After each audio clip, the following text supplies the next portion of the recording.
네, 뉴스업 시작하겠습니다. 윤석열 대통령이 어제 취임 이후 세 번째 기자회견을 열었습니다. 먼저 의정 갈등과 관련해 의료개혁은 멈출 수 없는 과제라면서 정면 돌파 의지를 재확인했습니다. 이문석 기자입니다. 윤석열 대통령은 2025학년도 의대 신입생 모집이 차질 없이 진행돼 의대 증원은 마무리됐다고 못 박았습니다. 따라서 앞으로는 의료개혁 본질인 지역 필수 의료 살리기에 역량을 집중하겠다고 밝혔습니다. 의학교육을 선진화하고 전공의 수련 체계를 혁신해 좋은 의사가 많이 배출되게 하겠다는 겁니다. 계약형 지역 필수 의사제 등을 도입해 지역 의료 역량을 강화하고 상급 종합병원 구조를 전공의 중심에서 전문의와 진료 지원 간호사 중심으로 바꾸겠다고 약속했습니다. 또한 응급실에 의사가 부족한 건 열악한 처우가 근본 문제라고 지적했습니다. 중증 응급을 비롯한 필수 지역 의료 수가를 대폭 개선해 과거 정부들이 하지 못했던 충분한 보상 체계를 확립하겠다고 강조했습니다. 그 처우를 개선하기 위해서 수가를 개선해야 되고 행위수가제 플러스에 행위수가도 올려야 되지만 행위수가 플러스에 정책수가가 만들어져야 되는데 의료 인력 양성과 필수 의료 기반 확충 등 의료 개혁을 제대로 해내기 위해 5년간 10조 원을 투자할 계획도 내놨습니다. 하지만 전공의 이탈로 7개월째 이어진 의료 공백과 이로 인한 국민 불편을 해소할 딱 부러진 대책은 제시하지 못했습니다. 대신 정부가 의료 개혁을 완수할 수 있도록 국민이 강력히 지지해달라고 호소했습니다. 국민들께서 좀 강력히 지지를 해주시면은 저는 이런 비상 진료 체계가 의사들이 다 돌아올 때까지 이거를 운영하는 것이 가능하다고 보고 있고요. 지역 필수 의료 체계 강화를 골자로 한 의료개혁 방향은 오늘 발표될 의료개혁 특위 1차 실행 방안에서 구체적으로 제시될 예정입니다. YTN 이문석입니다. 윤석열 대통령은 또 당정 관계는 전혀 문제가 없다고 일축했습니다. 앞서 한동훈 대표도 갈등 프레임은 사치라며 의정 갈등에서 촉발된 윤한 갈등설을 부인했는데 당에서는 묘한 시각차도 감지되고 있습니다. 임성재 기자의 보도입니다. 한동훈 대표의 2026년도 의대 증원 유예 제안과 대통령실의 거부로 비롯된 당정 갈등설에 윤석열 대통령은 전혀 문제가 없다고 잘라 말했습니다. 의정 갈등 해법을 포함해 여러 현안에 다양한 의견이 나오는 건 자연스러운 일이란 겁니다. 당정 간에는 전혀 문제 없고요. 또 다양한 현안에 대해서 다양한 의견이 나오는 것이 또 자유민주주의 아니겠습니까? 윤 대통령 스스로 당과 수시로 소통하고 있다는 점도 빼놓지 않았습니다. 우리 당 의원들, 당 관계자들하고 수시로 전화 통화뿐만이 아니라 저한테 찾아오기도 하고 그렇게 하고 있습니다. 한 대표 역시 지금은 국민 생명과 건강에 집중할 때라며 당정 갈등에 선을 그었습니다. 국민의 생명과 건강은 절대적으로 우선시되어야 할 가치입니다. 그렇기 때문에 이 앞에서 당정 갈등이라는 프레임은 낄 자리가 없고 사치스러운 것이다. 윤 대통령과 집권 여당 대표가 한 목소리로 갈등설 진화에 나선 모양새지만 개파 간 물밑 신경전이 없진 않다는 분석입니다. 친윤계와 원내 지도부는 기본적으로 의정 갈등 해결의 열쇠는 당보단 정부가 쥐고 있다는 데 공감대가 형성돼 있습니다. 애초 한 대표가 중재안을 제안할 거였다면 당내 의견 수렴 절차를 거쳤어야 하는 것 아니냐는 불만 섞인 목소리도 나옵니다. 최종적인 정책을 국민들께 제시한다든지 또 대안을 마련해서 발표하는 것은 정부의 몫이라고 보죠. 대책은 없는 건지 그런 데 대해서 고민을 하는 그런 과정이라고 이해해 주시면 되겠습니다. 반면 친한계는 국민 건강과 불안이 가중되는 상황에서 당이 손 놓고 있을 수만은 없는 노릇 아니냐는 입장입니다.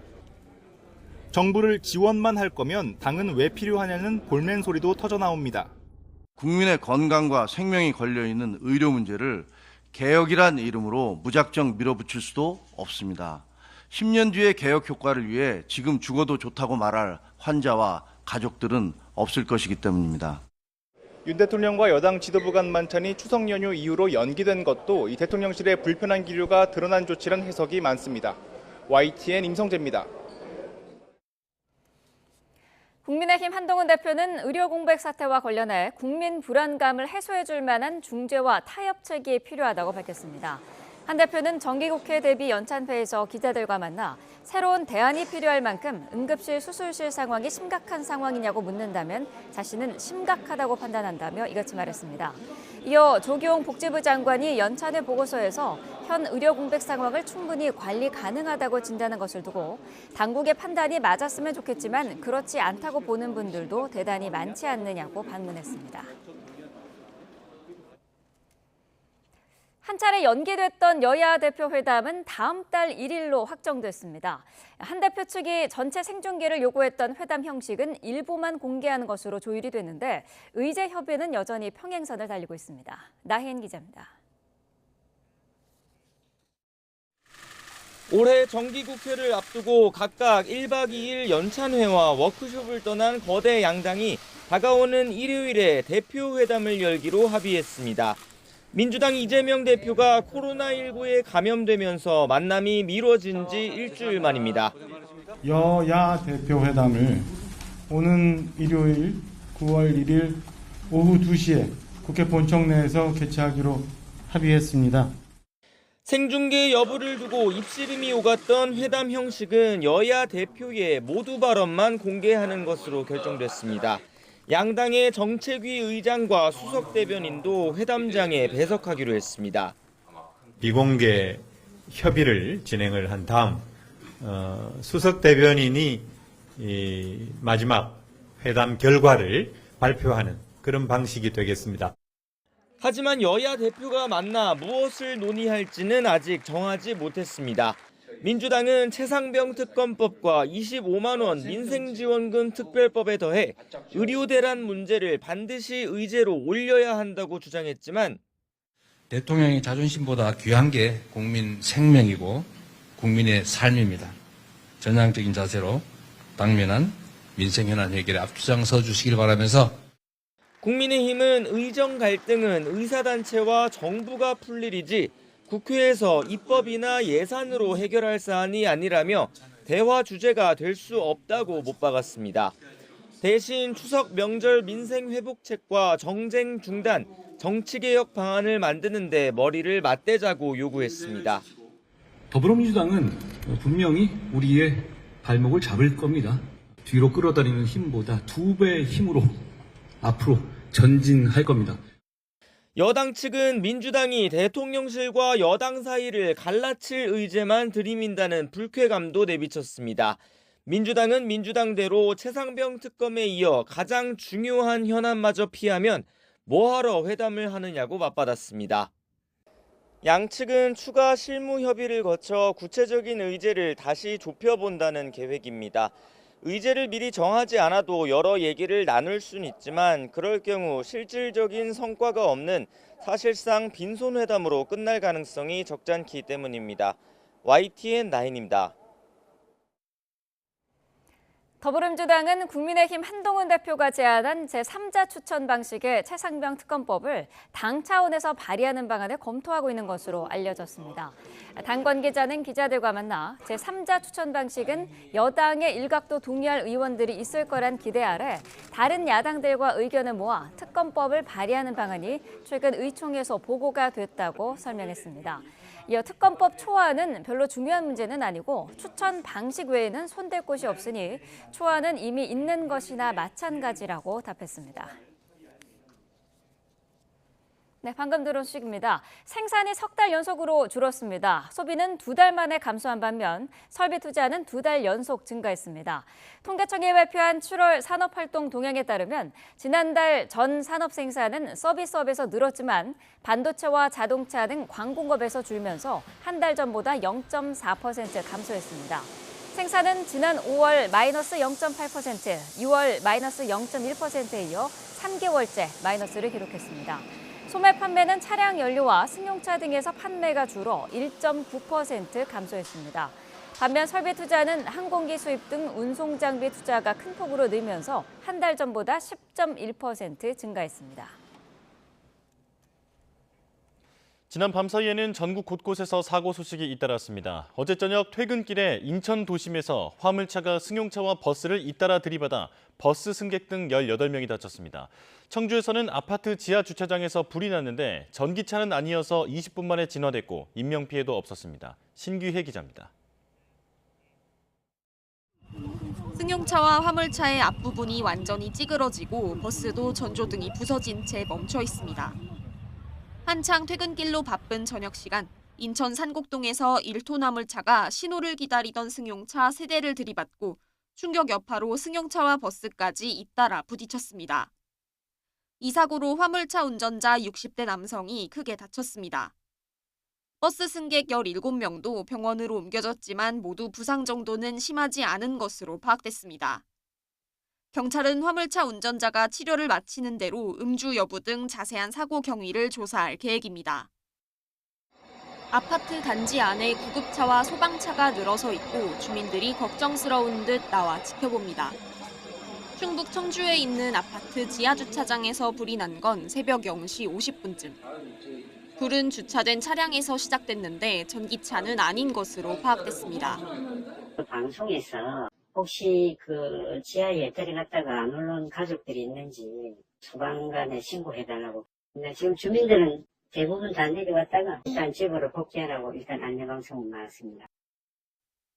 소방은 장비 10대와 대원 23명을 동원해 20여 분 만에 불을 완전히 껐고 다행히 인명피해도 없었습니다. 소방은 지하주차장 연기 배출 작업을 마치는 대로 정확한 피해 규모와 화재 원인을 조사할 계획입니다.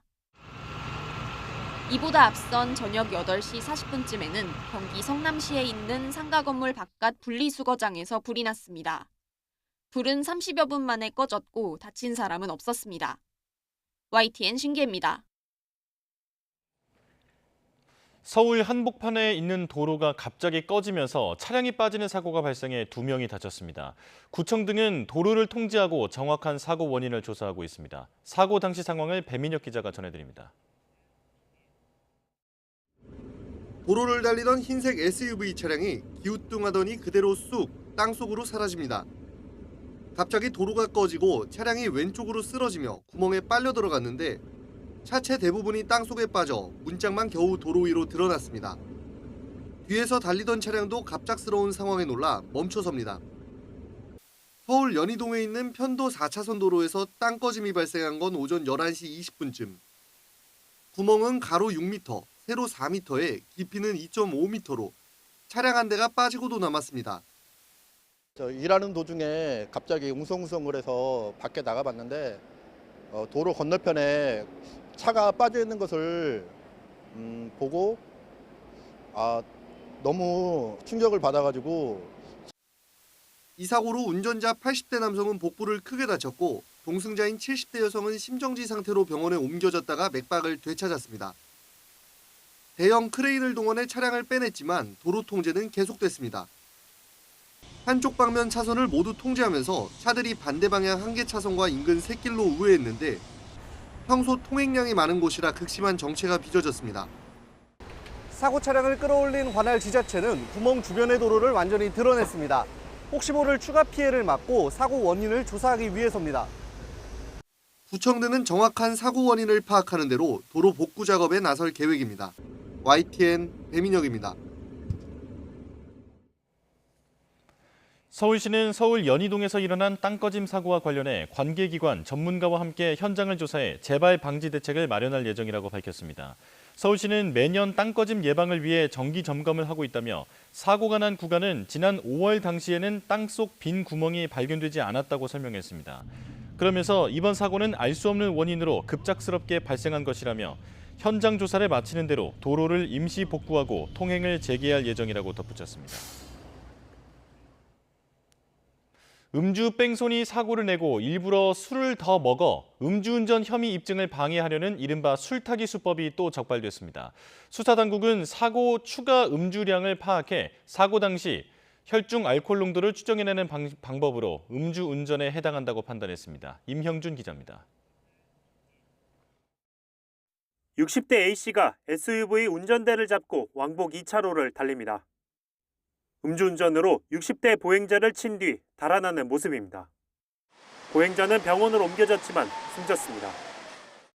A씨는 사고 2시간 50분 만에 500m 떨어진 곳에서 긴급 체포됐습니다. 그 사이 집에서 부모님과 같이 술을 나눠 마셨습니다.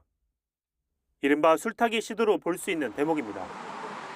체포 당시 혈중 알코올 농도는 면허 취소 수준으로 나타났지만 술타기 때문에 음주운전이라고 단정할 수는 없었습니다.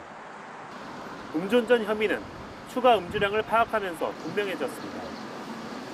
그만큼을 뺀 혈중 알코올 농도를 다시 계산했더니 면허 정지 수준으로 확인된 겁니다. A씨는 구속돼 재판에 넘겨졌습니다. 앞서 지난 6월 전북 전주에선 사상자 2명을 낸 포르쉐 음주사고 운전자가 2차례에 걸쳐 술타기를 한 사실이 알려지기도 했습니다. 김호중 사건 이후 음주운전 혐의 입증을 방해하는 꼼수가 난무하면서 대책이 필요하다는 지적이 이어집니다. YTN 임영준입니다.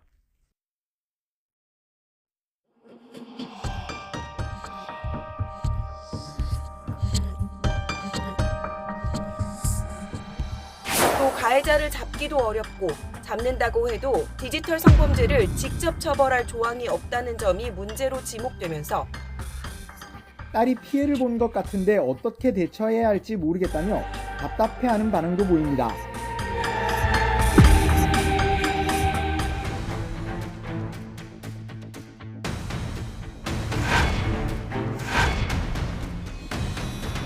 불안한 학생들은 직접 나섰습니다.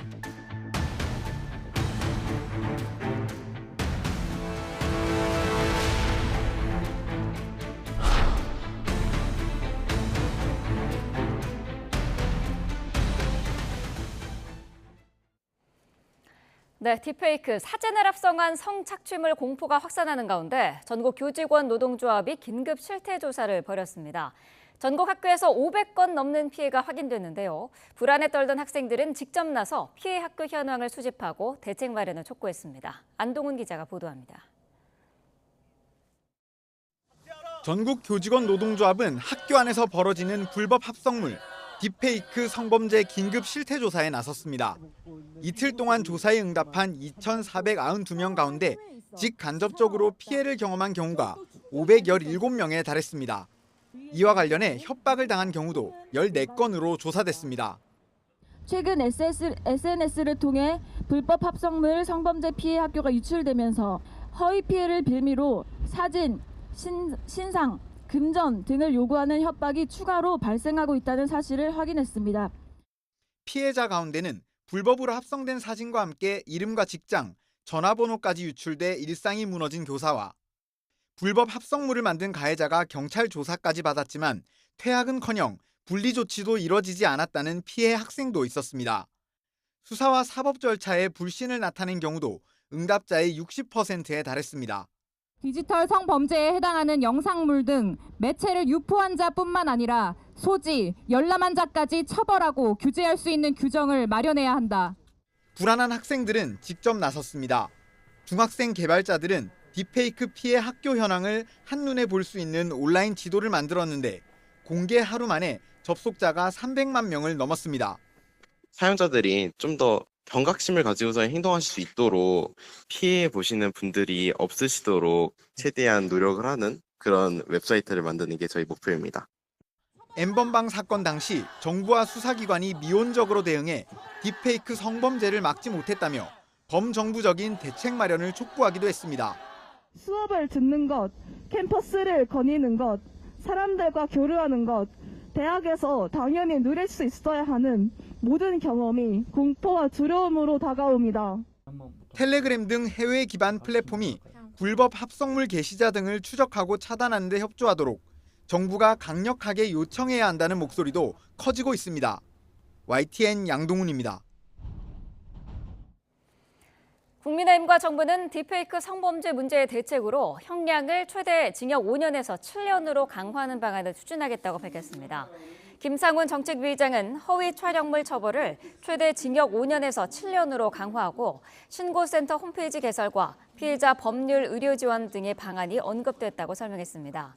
이어 불법 정보를 자율 규제할 수 있도록 텔레그램 측과 상시 협의할 수 있어야 한다는 의견이 나왔다면서 텔레그램과 한라인을 확보하는 방안을 추진하겠다고 밝혔습니다. 이원석 검찰총장도 사진 합성 음란물 범죄에 엄정 대응하라고 지시했습니다. 대검찰청은 어제 전국 일선 검찰청의 디지털 성범죄 전담검사 화상회의를 열고 범죄 예방 방안을 논의했습니다. 검찰은 심한 성적 수치심을 일으키는 아동 청소년 대상 허위 영상물이나 영리 목적의 허위 영상들을 제작한 사람을 원칙적으로 구속 수사하고 불법 촬영 등 추가 범죄가 의심되는 경우 범행 전반을 규명해 처단할 방침입니다. 방송통신심의위원회가 텔레그램 최고 경영자를 수사 중인 프랑스 당국에 텔레그램 딥페이크 성범죄 영상물 대응과 관련해 긴급 공조를 요청했습니다. 방 심의는 텔레그램 CEO인 파벨 두로프를 체포해 구금 중인 프랑스 수사당국 측에 공조를 요청하는 내용의 서한을 보냈다고 밝혔습니다. 여기에는 텔레그램과의 직접 소통을 지원하고 앞으로 관련 문제에 대해 상시적인 협력관계 구축을 요청하는 내용도 담겼습니다. 미국의 한 사이버 보안업체가 사진 합성 음란물 딥페이크 성범죄 실태에 대해 보고서를 냈는데요. 우리나라가 딥페이크 성범죄에 가장 취약한 나라로 꼽혔습니다. 어떤 내용이 담겼는지 살펴보겠습니다. 2023 딥페이크 현황이라는 제목의 보고서인데요. 가장 먼저 나라별로 다른 사람들의 사진과 영상을 합성한 딥페이크 음란물 피해가 발생한 현황이 가장 눈에 띕니다. 음란물 사이트와 동영상 공유 플랫폼에 지난해 7월과 8월 2달간 올라온 영상을 분석한 결과인데요. 딥페이크 음란물에 등장하는 피해 개인 가운데 무려 53%가 한국인으로 나타났습니다. 세계에서 가장 취약한 나라로 꼽힌 거죠. 이어서 미국인이 20%, 일본이 10%, 영국이 6%로 나타났는데 다른 나라 순위를 합치더라도 한국이 압도적으로 높습니다. 가장 많이 합성에 이용된 사람 10명 가운데 8명이 한국인 가수였는데요. K-팝의 대중화를 이끄는 한국 가수들이 디지털 성범죄에 무방비로 노출된 상황이라는 걸 알 수 있습니다. 외신들은 최근 불거진 텔레그램 대화방 사태와 이번 보고서 내용을 묶어서 한국이 전 세계적 디지털 성범죄의 진앙이 되고 있다. 한국이 딥페이크 음란물 비상사태에 직면했다고 보도했는데요. 우리나라가 사진 합성 음란물 딥페이크에 가장 취약한 나라라는 지적입니다. 이번 보고서와 외신의 지적, 우리가 처한 현실에 경각심을 주는데요. 또 이러한 사태 해결을 위해서는 법적, 제도적 접근뿐 아니라 다른 사람의 얼굴을 음란물에 합성하는 딥페이크 행위가 엄연히 성범죄라는 것을 알리는 인식 개선이 중요한 열쇠가 될 수 있다는 점을 시사하고 있습니다.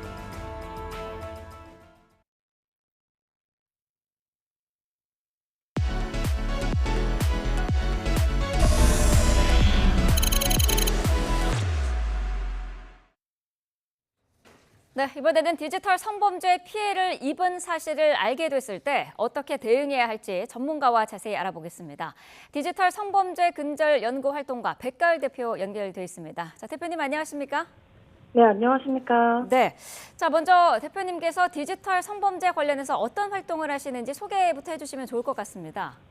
네, 안녕하세요. 저는 디지털 성범죄 연구활동가 백가을이라고 하고요. 디지털 성폭력과 관련된 전반적인 모든 분야를 연구하며 이 범죄를 뿌리 뽑기 위한 다양한 활동을 하고 있습니다.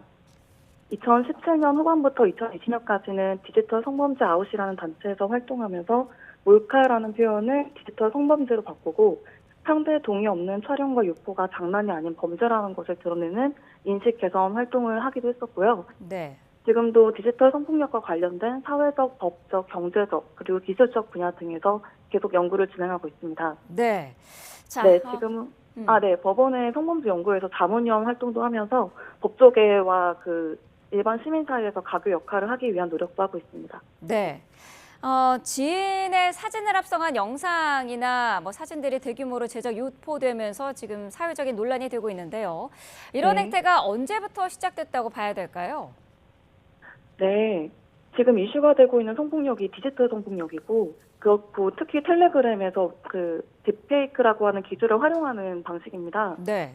그래서 텔레그램이라는 서버를 외국에 둔 익명 메신저상에서 벌어지고 가해자들이 피해자의 사진과 동영상 그리고 개인정보를 카카오톡이나 인스타그램과 같은 SNS에서 확보하고 있죠. 그리고 딥페이크라는 최신 기술과 인공지능 봇을 활용해서 정말 1분도 걸리지 않는 시간 안에 원래 세상에 존재하지 않았던 허위 이미지를 만들어낼 수 있고 이걸 거래하는 과정에서도 다양한 가상화폐 기술이 이용되고 있습니다. 이렇다 보니까 많은 분들께서 지금 텔레그램 딥페이크 성범죄가 마치 이전엔 존재하지 않았던 완전히 새로운 형태의 범죄라고 생각하시는 것 같은데요. 네. 사실 한국에서 이런 식으로 기술과 접목된 성폭력의 역사가 오랜 기간 반복되어 왔습니다. 가정용 캠코더, 홈비디오, 그리고 PC의 보급 또한 소위 포르노라고 부르는 성착취물을 제작하고 유통하는 과정과 함께 공진화했다고 해도 과언이 아니고요. 토라넷이나 웹하드 카르텔, 그리고 이전에 유명했던 박사방과 엠번방 등의 텔레그램 성착취 사건도 사건이 주로 일어났던 플랫폼과 기술이 각각 홈페이지에서 웹하드, 그리고 SNS나 메신저 앱으로 바뀌었다 뿐이지 본질이 같습니다. 이 본질은 성폭력을 마치 놀이인 것처럼 즐기고 여성의 몸과 성을 매매 가능한 성적 도구인 것처럼 취급하는 문화, 법적 그리고 기술적인 대책이 부족하다는 거거든요. 네. 그 소위 말하는 빨간 마우라 사건, 이것도 가정용 캠코더를 이용해서 만들어진 불법 촬영물이었고요. 그리고 과거에 굉장히 국민적인 인기를 구가했던 스타크래프트 같은 게임이 유행했던 시절에도 유저들이 게임 맵에 포르노를 합성하는 게 흔한 일이었습니다. 그래서 디지털 성폭력을 게임처럼 즐기는 건 시대와 세대를 막론하고 한국 사회에서 반복되어 온 일이라는 걸 유념할 필요가 있습니다. 네. 그래서 저는 이런 형태가 시작된 건 꼭 한국에서 디지털 디바이스와 네트워크망이 보급되었던 역사와 같다고 분석을 하고 있습니다. 네. 네, 그렇기 때문에 이전까지 없었던 새로운 범죄가 생겼다. 또는 요즘 애들 너무 무섭다. 이렇게 접근하는 건 정확하지 않은 해석이라고 봐요. 네, 알겠습니다. 만약에 10년이나 20년 전에 한국의 텔레그램과 같은 그리고 딥페이크 인공지능이 있었다면 이 일은 20년 전에 똑같이 일어났을 수 있는 일이라는 점을 지적하고 싶습니다. 네. 자, 제일 중요한 부분들을 좀 짚어보도록 하겠습니다. 만약 내 사진이 합성돼서 디지털 성범죄에 이용된 사실을 알게 됐다. 그러면은 가장 먼저 뭘 해야 될까요? 우선 진정을 하셔야 돼요. 너무 큰 스트레스 상황에서 당연히 패닉에 빠지기가 쉬우실 텐데요. 네. 이 급한 마음으로 해결하려고 하면은 오히려 상황을 악화시킬 수도 있습니다. 그러니까 우선 진정하시고 많은 피해자들이 이 인지 단계에서 하는 주된 실수 중에 하나가 증거를 자기도 모르게 삭제해버리는 거거든요. 네, 그래서 뭐 사진이나 동영상 그리고 대화 내역 같은 게 너무 불쾌하고 보기 싫고 이러니까 삭제하시거나 대화방을 나와버리시는 경우가 계세요. 이러지 않도록 그냥 증거를 우선 확보하고 보유하고 있는 것, 이게 굉장히 중요하고요. 네. 이게 딥페이크 사진의 형태일 수도 있고 영상일 수도 있고 텔레그램, 카톡, 인스타그램 대화방의 형태일 수도 있어요. 그래서 만약 친구들이나 주변 사람들이 알려줘서 인지를 하신 경우에는 그렇게 알려준 사람과의 대화도 삭제하지 않고 보관하시는 게 중요합니다. 네. 자, 그리고 가해자가 상황을 알게 되기 전에 미리 증거를 확보하는 것도 중요하거든요. 그래서 왜냐하면은 가해자들이 자기 범행이 들통날 것 같다. 그리고 자기가 가해자라고 특정이 될 것 같다 싶으면 증거 인멸부터 합니다. 네. 네. 자, 피해자가 합성유포 가해자에게 직접 삭제를 요청하는 경우도 있던데요. 이거는 어떻습니까? 저는 절대 추천하지 않는 방법입니다. 네. 우선 저는 성폭력 피해자 연대 활동가로서 피해자와 가해자 분리가 너무나 중요한 조처라는 걸, 그리고 그게 피해자 자신에게도 중요한 조처라는 걸 말씀드리고 싶어요. 네. 그리고 가해자가 잡아떼거나 도리어 나 이런 사진이 있고 이거를 이 주변 사람한테 보내겠다 이런 식으로 협박을 할 수도 있어요. 그리고 가해자가 요청받아서 삭제했다고 하더라도 그 합성물이 기기나 클라우드 그리고 대화방 같은 데 남아있을 수가 있거든요. 그래서 가해자가 자기 디바이스에 안 남겨놨다. 나 지금 내 갤러리에서 삭제했다라고 하더라도 이미 유포가 되었다면 다 회수하는 게 불가능하기도 하기 때문에 도리어 삭제한 뒤에 나 피해자한테 협조했었다라는 식으로 면피용으로 쓸 수도 있습니다. 네. 신고를 위해서라도 뭐 피해 사진이나 동영상을 증거로 기록해둬야 되는 그런 필요성도 있어 보이는데 그 밖에 또 주의할 점들이 있을까요? 네, 있습니다. 보통 이렇게 자기가 상황을 인지했고 그리고 이제 그 증거물들을 확보한 뒤에도요. 피해자께서는 추가적인 피해를 막기 위해서 자신의 그 개인정보, 인터넷에 게시되어 있는 개인정보를 이제 좀 지우시거나 더 이상 게시하지 않으시거나 당분간 삭제해놓으시거나 이런 게 필요한데요. 네. 여기에 더해서 SNS에서의 개인정보 보호는 본인만 노력한다고 해서 되는 게 아니거든요. 그래서 친구들이 학교나 지역에 대한 정보가 드러나는 게시물을 자신의 계정에서 올려둔 상태에서 나의 계정을 태그하거나 나의 본명을 본문이나 댓글에서 언급한다면 이렇게 주변 친구들, 지인들을 통해서도 나의 개인정보가 새어나갈 수가 있습니다. 네. 그렇기 때문에 범행이 발생한 경우, 특히 지인 대상에서 페이크 범행이 발생한 경우에는 본인의 SNS뿐만 아니라 자기 주변 사람들의 SNS도 같이 확인을 해볼 필요가 있습니다. 그렇군요. 만약에요, 내 지인의 피해 사실을 알게 됐을 때는 이 지인에게 바로 알려줘야 될까요? 어떻게 보시나요? 이거 굉장히 신중해야 되는 부분입니다. 네. 왜냐하면은 이게 물론 범죄 특성이나 플랫폼 등에 따라서 바로 알려줘야 되는지 아니면은 다른 방식을 취해야 되는지 약간 다를 수가 있는데요. 네. 일단 정석은 전문가의 상담을 받는 거거든요. 제일 먼저 할 일은 특히 만약에 내가 미성년자다 이런 경우에는요. 전문 기관에 문의를 하고 함께 진행하는 게 중요합니다. 그 지인 당사자한테 바로 알려주고 싶으실 거예요. 네. 그런데 보통 가해자가 이 피해자를 물색하는 방법 중에 하나가 마치 내가 아는 사람인 것처럼 내가 지인인 것처럼 위장해서 너를 도와주려고 해. 너의 이런 사진이나 동영상을 발견했어. 이거 너야? 이렇게 확인을 하는 식으로 위장을 하거든요. 아하. 네, 그렇게 해서 링크 클릭을 유도한다든지 어플리케이션 설치를 유도하거나 로그인을 유도하는 방식으로 해서 개인정보를 탈취하고 마치 보이스피싱 수법과 비슷하게 피해자의 휴대폰을 해킹하는 경우가 발생할 수가 있습니다. 네. 그렇기 때문에 내가 내 지인의 피해를 알게 되었다고 하더라도 섣불리 이거를 알려주려고 하기보다는요.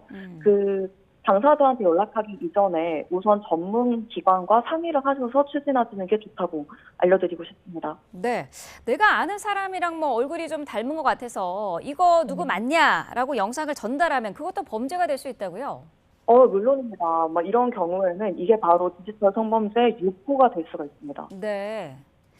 자, 그렇군요. 말씀하신 내용 중에 계속해서 이제 전문기관에 연락하는 것이 가장 좋은 방법이다라고 말씀을 하셨는데 믿을 만한 그 전문기관, 상담기관이 있을까요? 있습니다. 디지털 성범죄 피해자 지원센터가 가장 전문적으로 이 일을 하기 위해서 존재하고 있는 공공기관입니다. 네.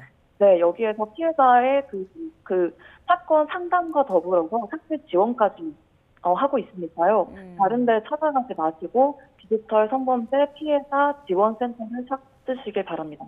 네, 삭제 지원까지 해준다라고 말씀을 하셨는데 이게 본인의 어떤 사진이나 이런 동영상을 보면은 일단 이거를 빨리 지우고 싶은 마음에 이른바 그 디지털 장의사를 찾는 분들이 많거든요. 이것도 네. 피해자가 직접 나서는 건 좀 조심해야 된다고요? 물론입니다. 그 디지털 장의사는 이 사업 구조 자체가 피해자의 피해 사진 그리고 영상이 있어야만 돈을 벌 수 있는 구조입니다. 네. 그리고 이 중에 일부는 무료로 해준다 이런 업체도 있는데요. 이런 식으로 피해자들 그리고 소위 말하는 예비 고객들의 신뢰를 얻으려고 홍보용으로 활용하기 위해서 이런 소위 말하는 봉사활동이라고 하면서 피해자를 모집하는 거거든요. 그래서 이런 것을 사용하시는데 주의가 필요하고요. 더불어서 이 사람들이 피해자에게만 당근하지 않습니다. 네. 가해자들이 자신의 범행을 은폐하고 자기가 한 범행의 증거를 삭제하는 데에도 디지털 장의사에게 그 삭제 요구를 하거든요. 네. 이런 식으로 그 가해자 그리고 피해자를 모두 대상으로 장사를 하고 있기 때문에 이 사람들의 목표는 그 반성폭력이 아닙니다. 그래서요 디지털 성범죄 피해자 지원센터와 같은 믿음직한 기관도 똑같은 서비스를 제공하고요. 오히려 네. 질 높고 안전하고 믿을 수 있는 서비스를 제공하고 있어요. 그러니까 믿을 수 있는 공공기관의 도움을 받으시라는 걸 강조하고 싶습니다. 그러면요, 이 디지털 성범죄 피해자 지원센터 같이 이런 공신력 있는 기관에서 삭제를 해주더라도 100% 지우는 거는 불가능하다는 얘기도 있던데요. 이건 어떻습니까? 네, 안타깝게도 불가능합니다. 이게 디지털 성범죄의 특징이고요. 네. 그래서 디지털 성범죄는 피해가 영속적이라고 하거든요. 아무리 열심히 삭제를 해도 이게 클라우드에 저장이 될 수도 있고, 그리고 이미 유포가 되었다면은 그 유포에 가담한 사람들, 이걸 다운로드 받고 저장한 사람들의 디바이스까지 모두 확인하고 삭제하는 거는 사실상 불가능에 가깝기 때문에 네. 여기에 맞는 이 범죄가 얼마나 중요한 범죄인지, 얼마나 피해가 심각한 범죄인지, 영속적인 범죄인지에 대한 이해도 필요합니다. 네. 당정도 디지털 성범죄 처벌 수위를 징역 5년에서 7년으로 그렇게 강화하는 방안도 추진하기로 지금 한 상태인데 처벌 강화가 대책이 될 수 있을까요?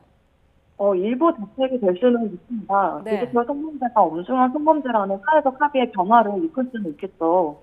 네, 그런데 이런 양형 기준을 바꾸는 것도 중요하지만 더 중요한 게 이렇게 바뀐 기준이 제대로 적용이 되는 거거든요. 네. 아무리 처벌이 강화됐다고 하더라도 그게 적용이 되지 않으면은 소용이 없는 일이잖아요. 네, 특히 여기에서 우리가 중요하게 봐야 될 게 바로 정상 참작 감경이라고 하는 겁니다. 네. 얼마 전까지 장량 감경이라고 불리기도 했었는데요. 그 법률상의 감경 사유가 없더라도 법률로 정한 형이 범죄의 구체적인 정상에 비추어 과중하다고 인정되는 경우에 법관이 그 대량에 의해서 형을 감경하는 것을 말합니다. 그런데 이런 식으로 판사가 구체적인 근거 없이 또는 납득하기 어려운 이유로 자의적으로 형량을 깎고 이를 통해서 심지어 집행유예까지 내는 경우가 많거든요. 네. 그렇다 보니까 판사에 따라서 유사한 범죄여도 결과가 들쭉날쭉하게 됩니다. 그리고 더불어서 판사까지 가기 이전에 이미 경찰의 수사 의지 그리고 검사의 기소 의지 부족으로 아예 그 재판까지 가는 단계에서 사장되거나 또는 이 범죄의 심각성이 제대로 부각되지 않는 그런 사건이 너무나 많습니다. 그래서 양형도 중요하지만 법관의 디지털 기술 이해와 성폭력에 대한 시대에 맞는 인식 이것도 중요하고 이전 단계에서 경찰의 수사 의지, 검사의 기소 의지 그리고 우리 사회가 피해자를 탓하지 않고 무사히 재판까지 받는 과정을 같이 서포트할 수 있는 네. 그런 인식이 모두 중요합니다. 네. 학생들이 또 가해자 또는 피해자가 되고 있어서 이 부분도 따로 사회적인 논의가 충분히 이루어져야 될 것 같은데 학교라는 틀 안에서의 대처, 교육도 필요할 것 같아요. 어떻게 보시나요? 맞습니다. 지금 너무 안타깝게도 그 학교 안에서 피해자와 가해자가 같은 공간을 공유하고 있는 경우가 많죠. 네. 그리고 이렇기 때문에 특수한 방식의 접근이 필요합니다. 가해자와 피해자가 모두 미성년자고 그리고 아는 사이고 그리고 같은 공간을 공유하고 있고 같은 사회적인 인간관계를 공유하고 있다는 특성이 있기 때문에 더욱 조심스러운 접근이 필요하기도 한데요. 단계적으로 보면은 남학생이 같은 학교 여학생들에게 디테일크 범죄를 저질렀을 경우에 네. 우선 피해를 입은 학생이 위축되는 경우 그리고 나의 잘못이라고 생각하게 되는 경우가 너무 많아요. 그래서 여기에서 주변에 계시는 어른들, 선생님이라든지 학교라든지 아니면 보호자분들이시라든지 이런 분들께서 안타까운 마음에서라도 그 학생에게 사진을 네가 올린 게 좀 잘못됐다. 네가 내려라. 그리고 이런 말을 하지도 왜 걔를 믿었어. 이런 식의 그 피해자를 탓하는 식의 언술. 그리고 이 피해의 책임을 피해자에게 돌리는 식의 인식 이런 것들을 하지 않도록 주의하는 게 필요하고요. 네. 그리고 성범죄 같은 경우에는 피해자와 가해자를 공간적으로 분리하는 것이 정말 중요하거든요. 그렇기 때문에 사건 초기에만이라도 그 가해자가 피해자와 마주치지 않도록 그 대책을 학교 당국 차원에서 세울 필요가 있습니다. 네.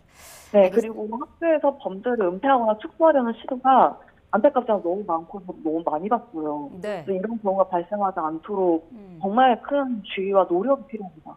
네, 알겠습니다. 디지털 성범죄 근절 연구 활동가 백가을 대표와 함께했습니다. 오늘 말씀 감사합니다. 감사합니다.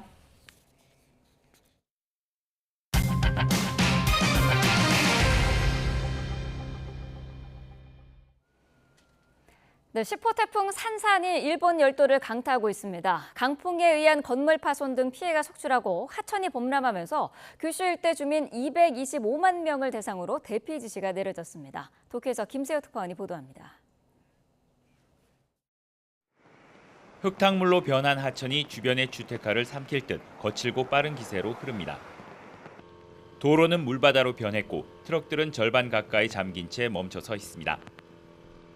전신주가 건물을 그대로 덮친 채 쓰러져 있는가 하면 강풍에 주택 지붕이 날아가고 건물 벽면이 크게 뜯겨 있습니다. 규슈에 상륙한 태풍 10호 산산의 위력입니다. 오이타 현에는 48시간 동안 580mm의 비가 쏟아졌는데 기상청 통계 이후 최대 강우량입니다. 각지에서 기록적인 폭우가 예상되면서 가고시마, 미야자키, 구마모토 현에는 225만 명에게 대피령이 내려졌습니다. これまでに経験したことのないような暴風、高波、高潮が予想され、最大級の警戒が必要です。 인명 피해도 잇따랐는데 규슈 지역 7개 현에서는 강풍의 여파로 수십 명이 다쳤습니다. 선박에서 조업하던 60대 남성이 바다에 떨어져 실종되기도 했습니다. 또 가고시마현 21만 2천여 세대, 미야자키현 1만 6천여 세대 등 곳곳에서 정전 사태도 이어졌습니다.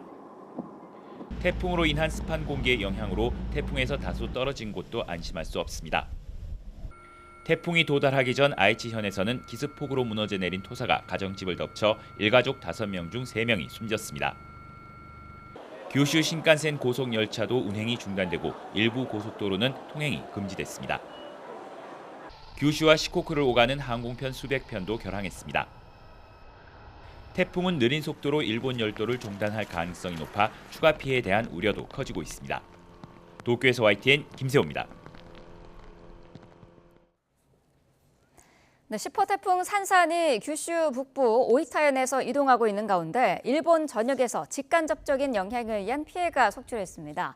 아이치현에서는 기습폭우로 무너져 내린 토사가 가정집을 덮치면서 일가족 3명이 숨진 데 이어 도쿠시마현에도 주택 지붕이 무너져 80대 남성이 희생되는 등 지금까지 모두 4명이 숨졌습니다. 또 돌풍에 날아온 유리 파편 등에 맞아 다치는 등 94명이 크고 작은 부상을 입은 것으로 파악되고 있습니다.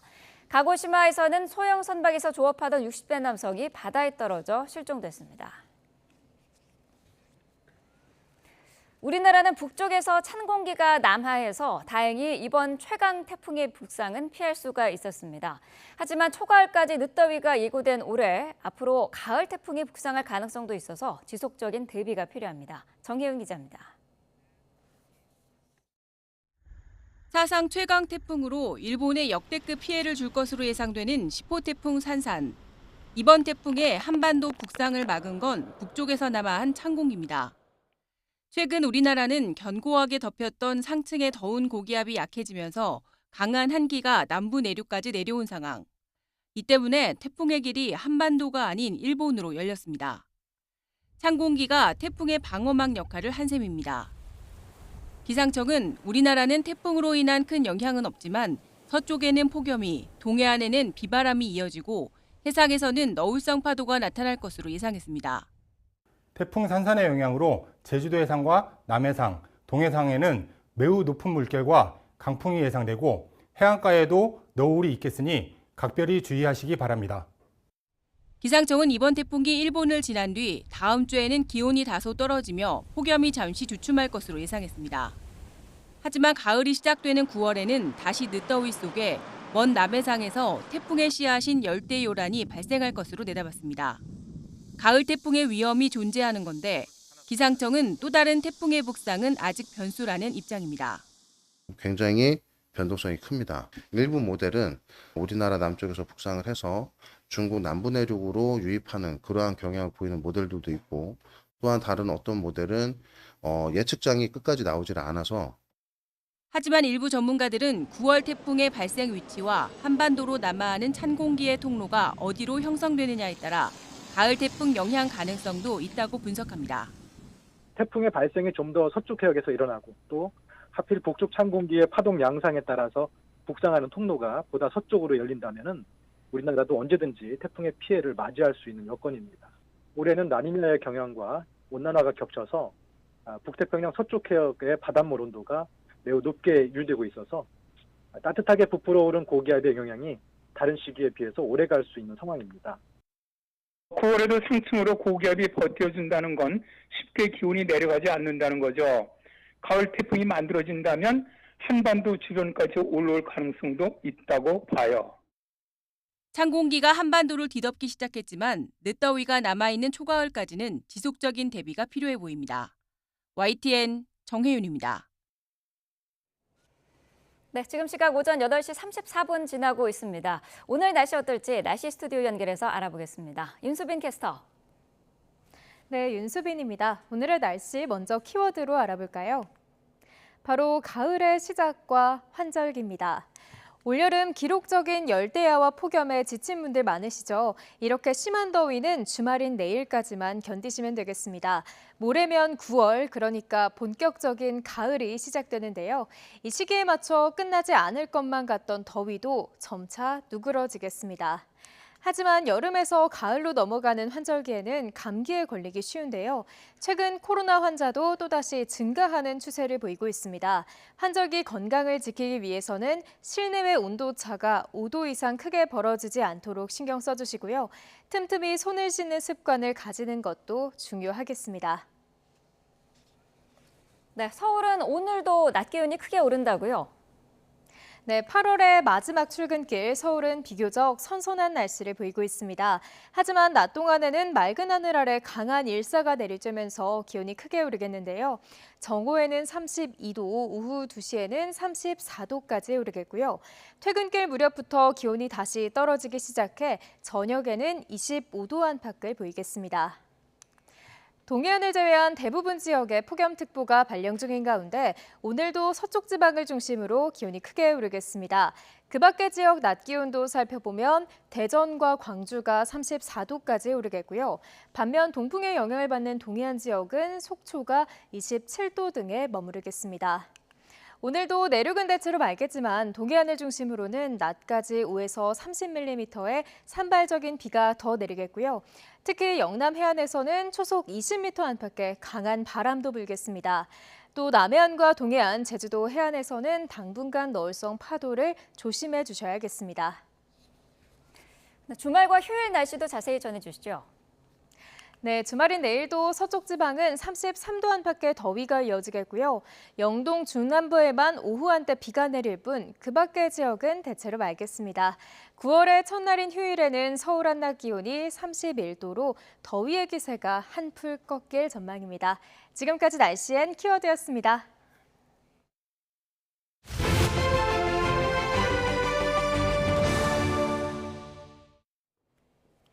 물가 고용 지표와 함께 미국 금리 인하 시기와 폭에 영향을 주는 경제 지표가 새로 나왔는데요. 미국 GDP 증가율이 상향 조정됐습니다. 황보선 기자입니다.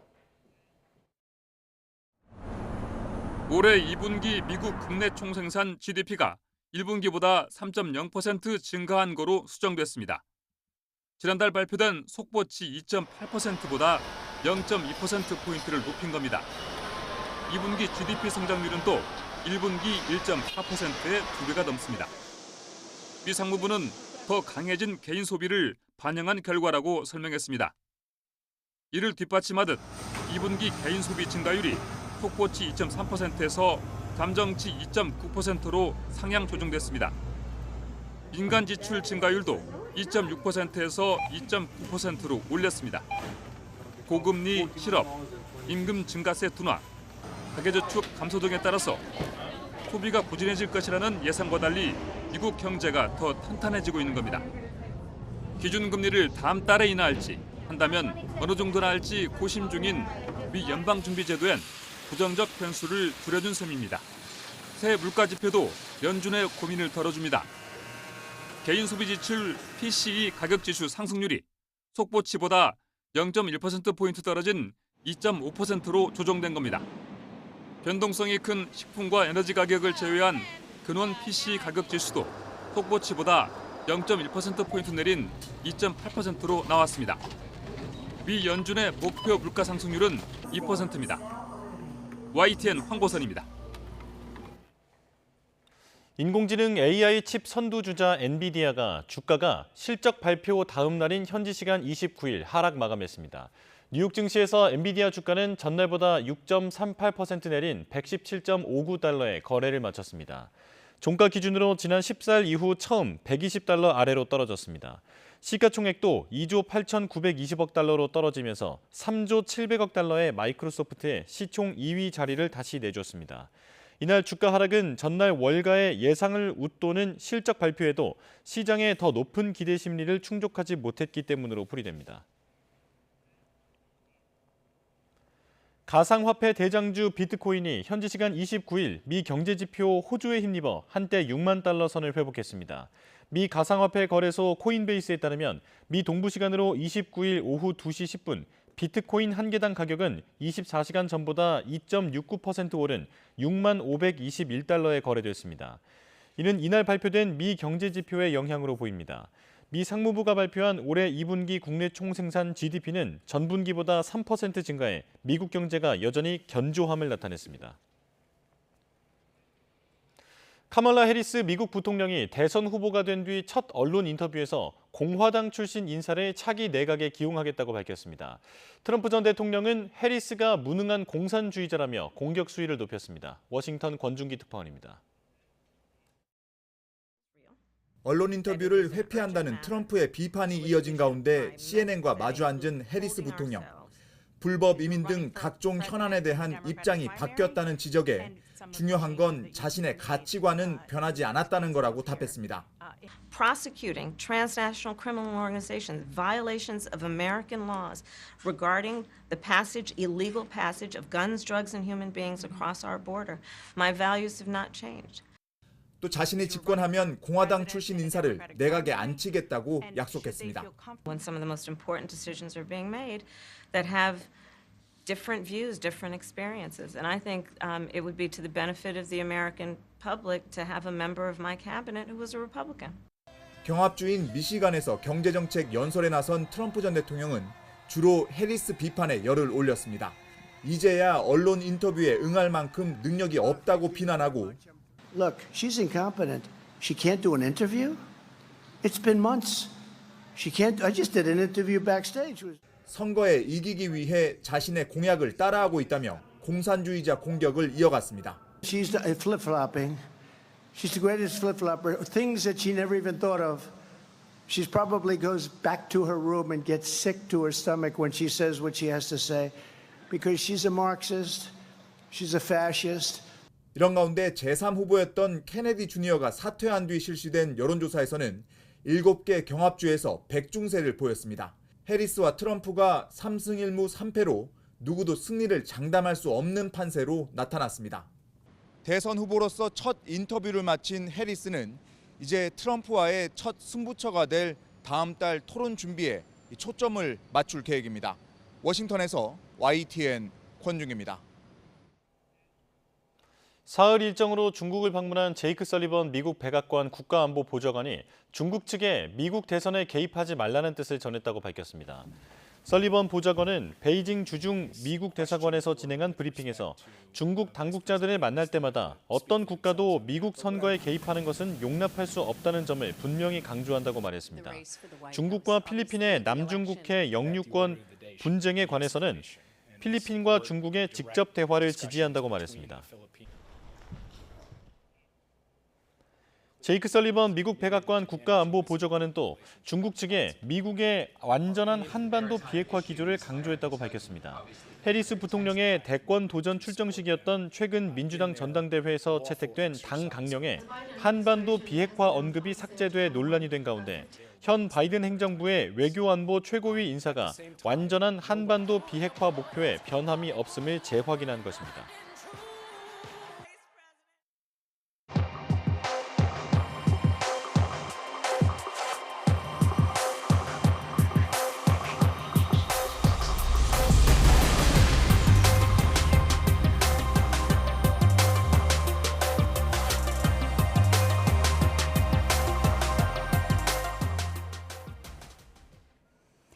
해직 교사들을 부당하게 채용한 혐의로 기소된 조희연 서울시 교육감에게 유죄가 확정됐습니다. 세 번째 임기를 2년 남기고 직을 잃은 조 교육감은 여전히 당시 선택에 후회는 없다고 밝혔습니다. 김철희 기자입니다. 조희연 교육감은 지난 2018년 서울시 교육청이 전국 교직원 노동조합 출신 해직 교사 5명을 부당 채용하는 과정에 개입한 혐의로 기소됐습니다. 이 가운데 한 명은 교육감 선거에서 조 교육감과 단일화한 뒤 선거운동을 도왔던 인물이었습니다. 이에 대해 조 교육감은 해직 교사들이 일을 그만둔 뒤에도 교육 양극화 해소 등을 위해 노력해 채용한 거라고 항변했지만 수사를 진행한 공수처는 조 교육감이 합격자를 내정해 놓고 요식행위에 불과한 공개 채용을 진행했다고 봤습니다. 교사 임용에 대해서 부당한 영향을 준 것은 맞다라고 판단했습니다. 이후 1심과 2심에 이어 대법원도 조 교육감에게 징역 1년 6개월에 집행유예 2년을 선고했습니다. 앞서 2심 재판부는 의견 수렴이나 공감대 형성 없이 무리하게 채용이 진행됐고 공모 조건도 내정자들에게 유리하게 작성됐다고 판시했는데 이러한 판단은 대법원에서도 유지됐습니다. 지난 2014년 교육감 선거에서 보수 성향 고승덕 후보를 꺾고 당선된 뒤 첫 3선 서울시 교육감이 된 조 교육감은 임기 2년을 남겨두고 불명예 퇴진하게 됐습니다. 판결 이후 조 교육감은 법원 결정을 존중한다면서도 당시 결정이 옳았다는 소신은 굽히지 않았습니다. 당시 결정에 대해서는 지금도 후회가 없습니다. 교육계의 역사적 화해를 위한 조치였으며 사회 정의에도 부합한다는 확신은 변함이 없습니다. 이번 사건은 2021년 1월 출범한 공수처가 직접 수사한 첫 사례이자 공수처 수사를 통해 유죄가 확정된 첫 사례로 기록되게 됐습니다. YTN 김철입니다. 헌법재판소가 이정섭 대전고검 검사에 대한 국회 탄핵 청구를 받아들이지 않았습니다. 국회가 제시한 파면 사유 대부분이 구체적이지 않은 의혹뿐이라 부적법하다는 판단입니다. 김태현 기자입니다. 각종 비위 의혹으로 탄핵이 청구된 이정섭 대전고검 검사가 파면을 면했습니다. 헌법재판소가 재판관 9명 전원일치 의견으로 이 검사에 대한 국회의 탄핵 소추를 기각한 겁니다. 헌재는 국회가 제시한 탄핵 사유 대부분이 부적법하다고 판단했습니다. 처가 소유 골프장 직원들의 범죄 경력을 불법으로 조회했다거나 처남의 마약 혐의 수사를 무마해줬다는 의혹 등은 사실관계가 구체적으로 특정되지 않은 탄핵 사유라 판단조차 하지 않았습니다. 또 코로나19 집합금지 명령을 어겼다거나 딸을 명문초등학교에 입학시키기 위해 위장 전입했다는 의혹에 대해서도 검사 직무와 무관해 탄핵 사유는 안 된다고 봤습니다.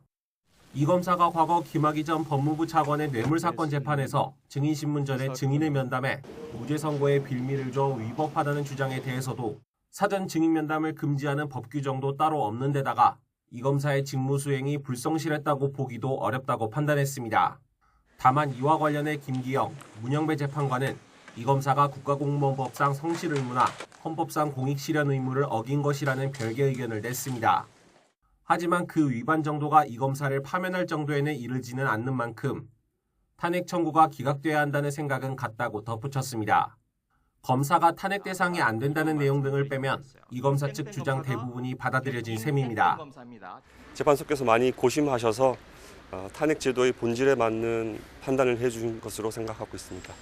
물론 핵심적인 자료가 검찰 내부에 있는 감찰 자료라든가 수사 자료였기 때문에 이 부분이 헌재에 제출되지 않은 상태에서 선고가 나버린 점에 대해서 매우 유감입니다.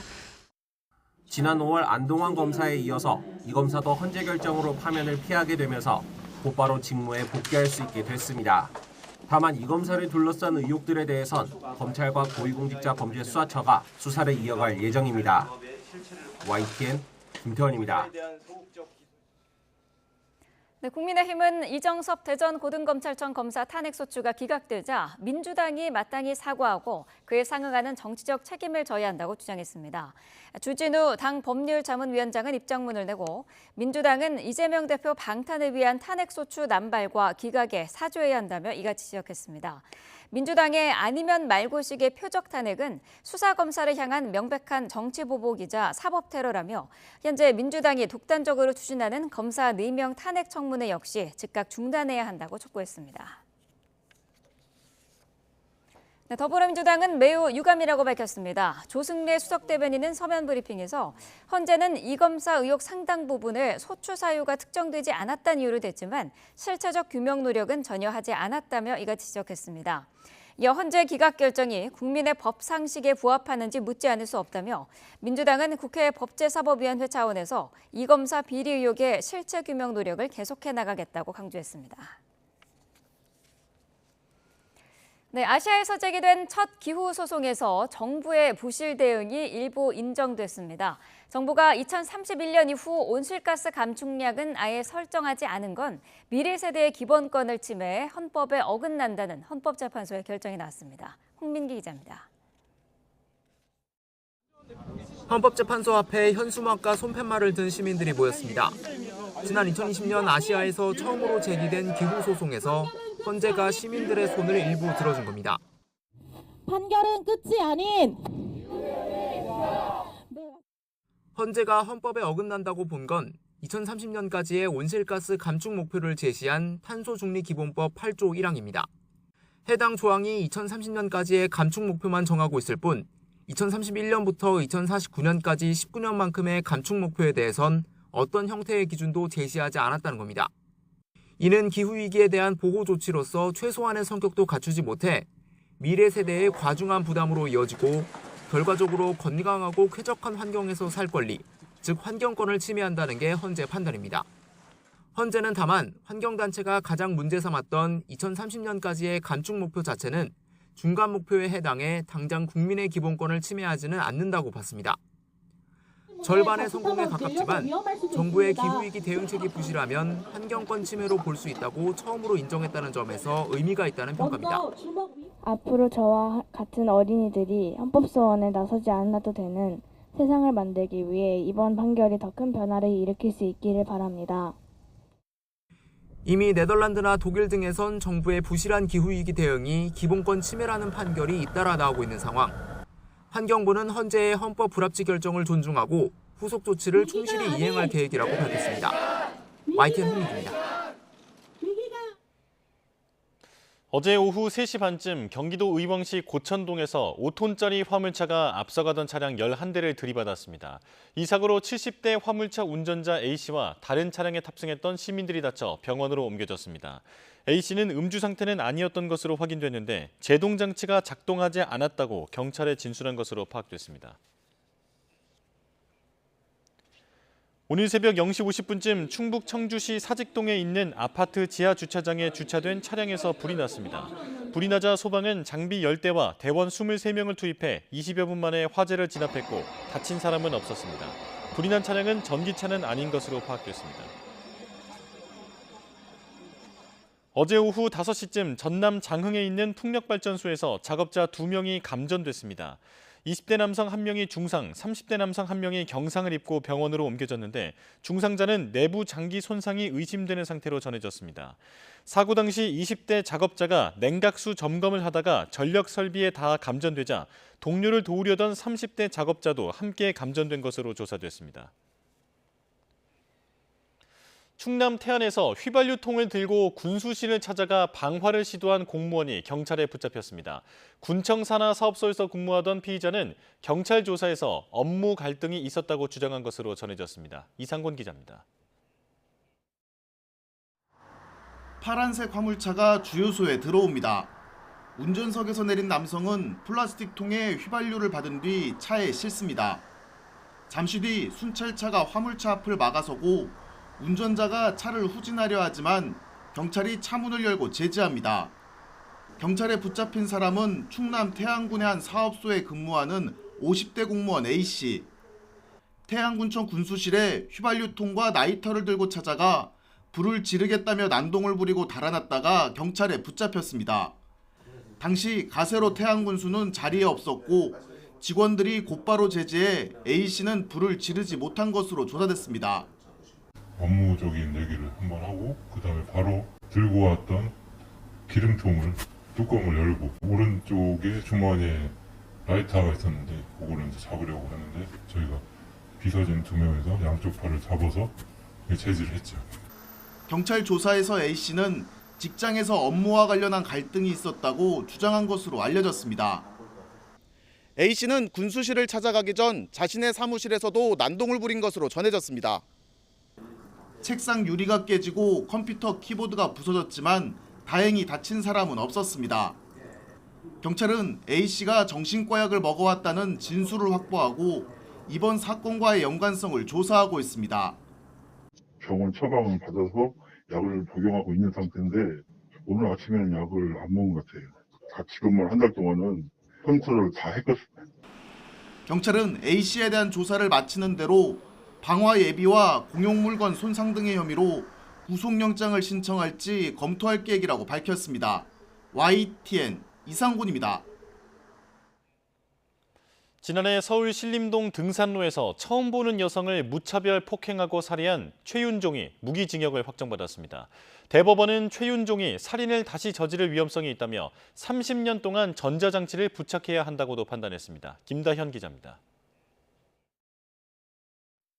최윤종은 지난해 8월 서울 신림동 등산로에서 처음 보는 30대 여성을 성폭행하기 위해 주먹에 철제 너클을 낀 채 폭행하고 목을 졸라 살해한 혐의로 구속 기소됐습니다. 범행 왜 저질렀습니까? 우발적으로 저질렀다고요? 저도 모르겠습니다. 검찰은 최윤종이 전혀 반성하지 않고 재범 위험이 크다며 사형을 구형했지만 1, 2심 재판부는 무기징역을 선고했습니다. 불우한 가정 환경과 정신질환을 고려해야 하고 사형은 최후의 수단이어야만 한다는 이유였습니다. 유족들은 모방범죄가 걱정된다며 너무나 아쉬운 결과라고 호소했습니다. 이거 보고 모방했다 이런 일이 생길까 그게 제일 좀 걱정이 됩니다. 반면 최윤종은 살인의 고의가 없었고 무기징역형은 너무 무겁다며 상고를 제기했는데 최고법원의 판단은 달라지지 않았습니다. 대법원은 양형 조건이 되는 여러 사정을 살펴보면 최윤종의 주장을 참작하더라도 무기징역을 선고해야 한다고 판단했습니다. 또 최윤종이 살인을 다시 저지를 위험성이 있다고 보고 위치 추적 전자장치 부착 30년 등을 명령한 원심을 확정했습니다. 사건 발생 1년여 만에 최윤종은 무기징역을 확정받았지만 현행법상 20년 뒤 가석방될 가능성도 남아 있습니다. YTN 김다현입니다. 서울 한복판에 귀여운 망아지 한 마리가 유유히 활보하고 있다는 제보가 들어왔습니다. 대체 어디서 나타난 걸까요? 화면으로 함께 보시겠습니다. 어제 오전 9시 40분쯤 서울 중랑구 면목동에서 찍힌 차량 블랙박스 영상입니다. 운전 중 잠깐 멈춰선 사이 차량 왼쪽에서 난데없이 망아지 한 마리가 나타났는데요. 총총 걸음으로 도로 한복판을 휘젓더니 달려오던 우체국 차량까지 멈춰 세우고 화면 밖으로 사라집니다. 직접 목격한 운전자 얘기 들어보시죠. 네, 그 아들 그 등교시키다가 거기서 이제 본 거거든요. 갑자기 말이 나오니까 다들 어디서 나왔는지 사람들도 내리고 막 그랬거든요, 주변에 다. 취재진이 이 망아지가 어디서 나타났는지 집에는 잘 돌아갔는지 확인해 보려고 했지만 경찰과 소방 어느 곳도 관련 신고를 접수했거나 출동한 적이 없다고 합니다. 잠깐 산책을 나왔던 걸까요? 아니면 여전히 거리를 헤매고 있을까요? 슬며시 나타난 귀여운 망아지, 무사히 주인을 만나 집으로 돌아갔으면 좋겠습니다.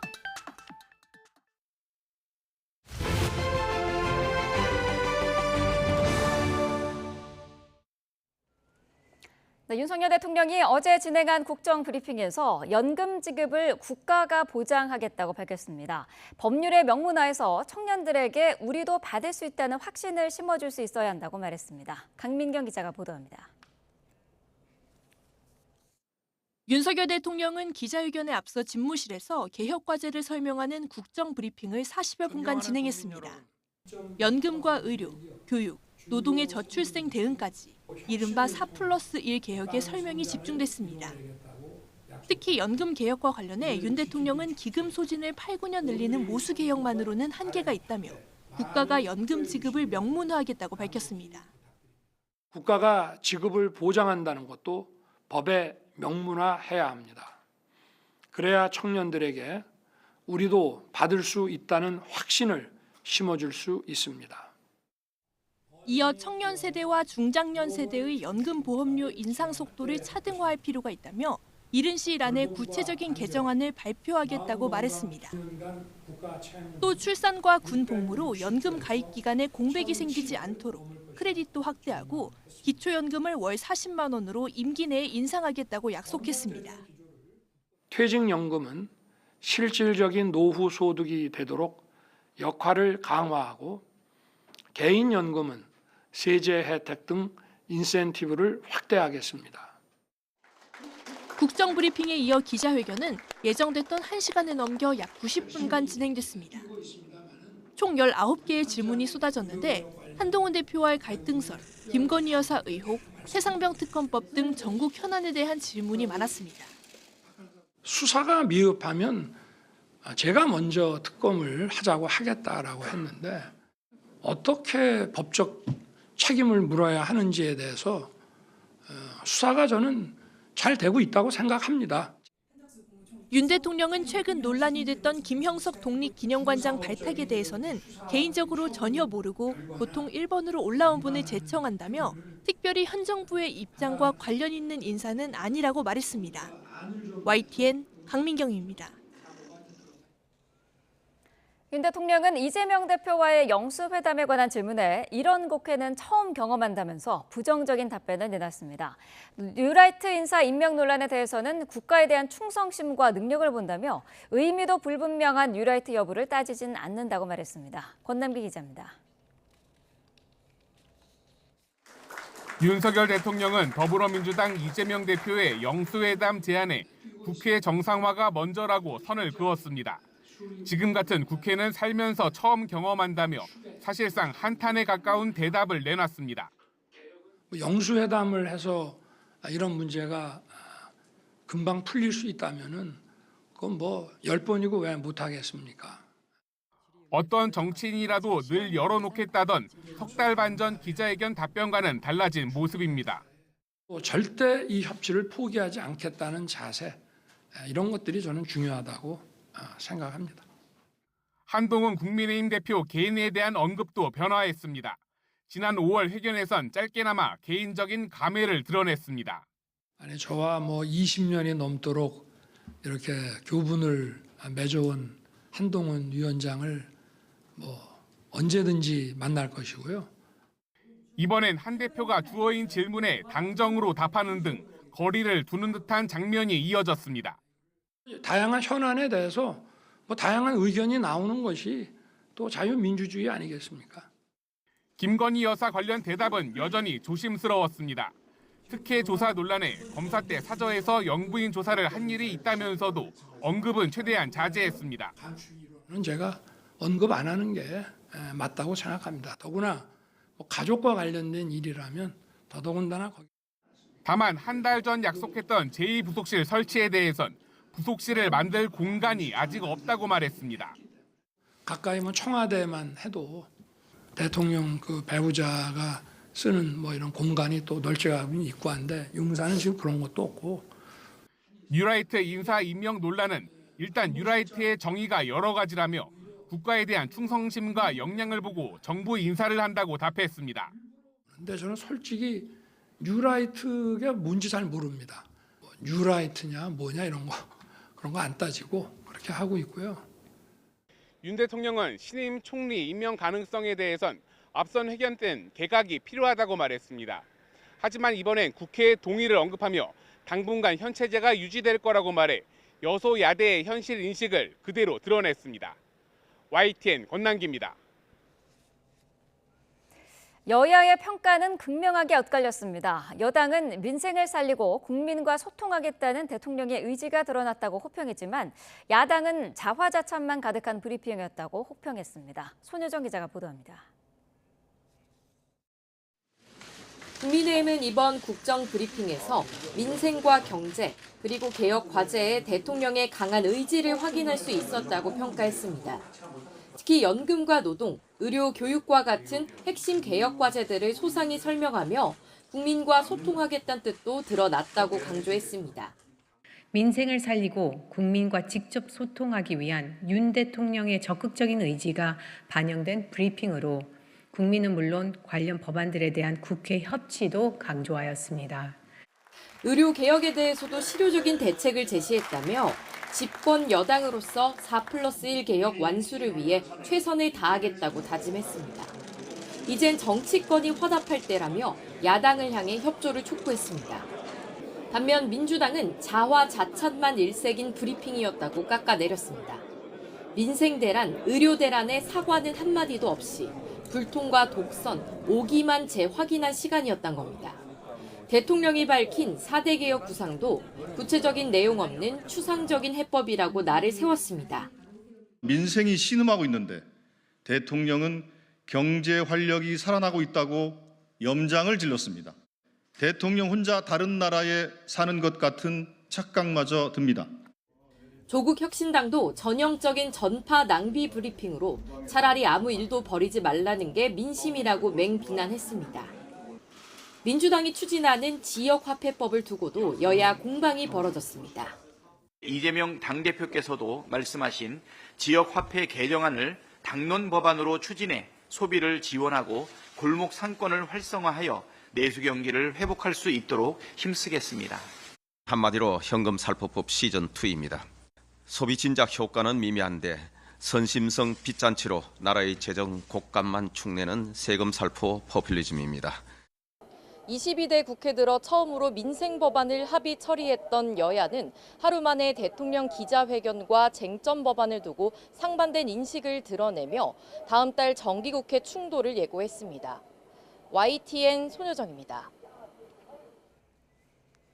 이번 국정브리핑에서는 수도권 집값 상승에 대해서도 언급이 나왔는데요. 윤석열 대통령은 원칙적으로 시장 원리에 맡기겠지만 과열 분위기가 있을 때는 적절한 공급과 정책금리 관리를 통해서 진정시키겠다고 말했습니다. 유환웅 기자입니다.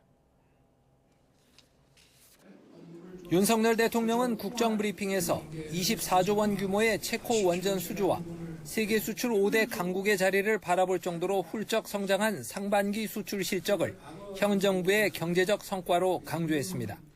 코로나19 이후 소상공인을 위해 55조 원 규모의 지원책을 시행하고 88 대책으로 수도권 주택 공급 물량을 확대하는 등 노력을 했지만 체감 경기는 기대만큼 나아지지 않았다고 말했습니다.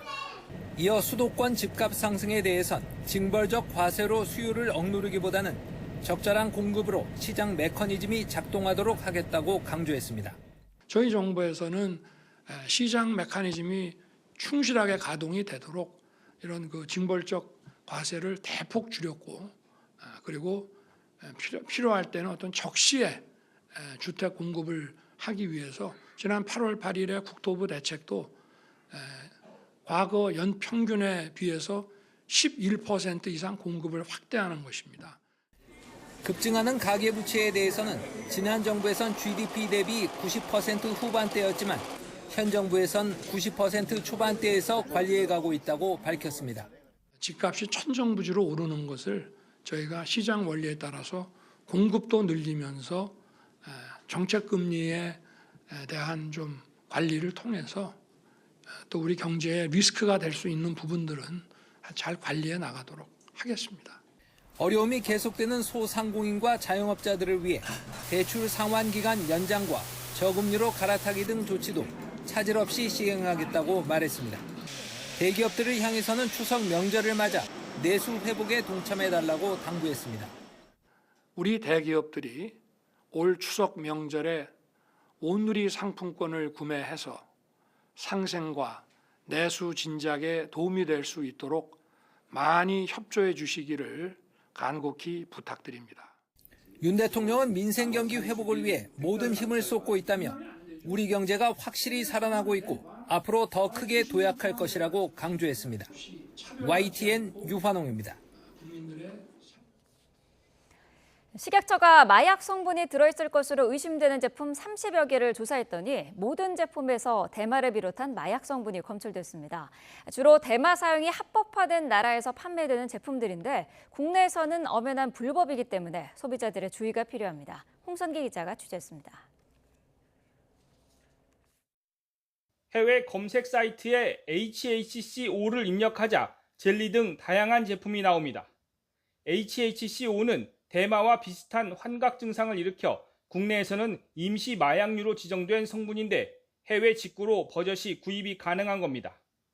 식품의약품안전처가 이처럼 마약 성분이 포함됐을 것으로 의심되는 해외 직구 식품 34개를 조사했는데 결과는 놀라웠습니다.